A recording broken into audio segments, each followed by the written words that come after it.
You can categorize or group your customers from customer category.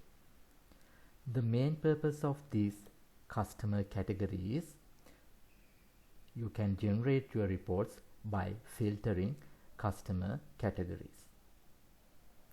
You can categorize your customers based on their purchasing method, their geographical area wise, or their purchasing product wise.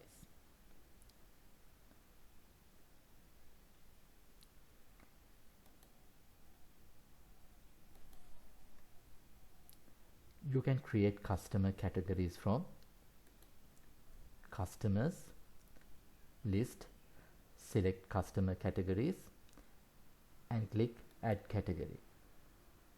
From here you can enter your customer category and you can save.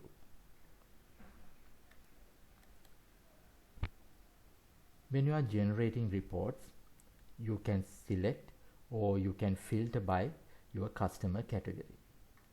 When you are generating customer reports, you can go to customers, reports, sales by customer report. For an example, under report filters, you can select your customer category.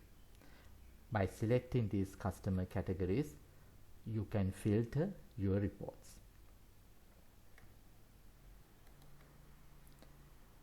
You can categorize your customer categories as wholesale customers or retail customers, or you can create your customer categories as their regional areas like New York, London, like that, or you can categorize your customers by products, like that you can categorize your customers.